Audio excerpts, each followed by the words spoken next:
في الحمالة مع الجنب، وبرضو دخلتها زي الساندوتش كده، جبت واحدة يمين وشمال، ودخلت الكورساج بتاعي في النص كده وقفلتها وقفلت الجنب بتاعي. شايفين يا جماعة اهو. وبرضو اجيب الاتجاه التاني كده بتاعي، حطيتها بص اهو، واحدة يمين واحدة شمال والكورساج في النص، وبدأت امشي بعرض الدوايس عشان خاطر برضو تبقى ايه الخياطة بتاعتي حلوة وجميلة من جوه. خلي بالكم يا جماعة، في ناس كتير قوي يعني بيبعتولي بيقولوا لي طب انتي اتعلمتي التقنيات دي منين؟ يا جماعة انا بشتغل في مصنع، فالحاجات دي التقفيل ده كله بدأت ان انا اتعلمه، وبدأت اطبق وانا شغالة. فهنا بص اهو، بدأت بقى ان انا جبت كده، وهبدأ بقى ان انا اقفلها من تحت اهو. دي تانيتها كده يا جماعة، الطرف بتاع الحت الكمر اللي انا حطيته عشان خاطر اطول الكورساج بتاعي شوية.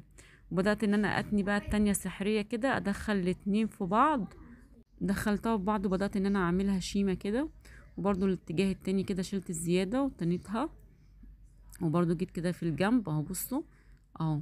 اي زيادات بشيلها، اي حاجة عيني مش مرتاحة لها اشيلها وانا شغالة، اهم حاجة القطعة بتاعتي تبقى مظبوطة.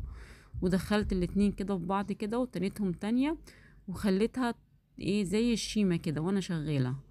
بصوا اهو، تنيت الطرفين كده دخلتهم جوه بعض اهو، عشقتهم كده مع بعض، وقفلت خياطة من بره كده زي الشيمة، ولا باين نسيج ولا اي حاجة خالص. والحتة طالعة شكلها اللهم بارك جميلة جدا، وتقفيلها حلو جدا. هنا طبعا بصوا هنا كده بعد ما خلصت اهو، هبدأ ان انا بقى اجيب الشرايط بتاعتي اللي انا هقفل بيها الكورساج من ورا، وهربط بيها الفيونكة من ورا في الظهر. بدأت اقفلها زي ما حضراتكم كده شايفين اهو، قفلتها من جنبين بس اهو، طبقتها كده على الاتنين وقفلتها من جنب، وجيت الجنب التاني كده لفيت وايه عملتها بالطول كلها.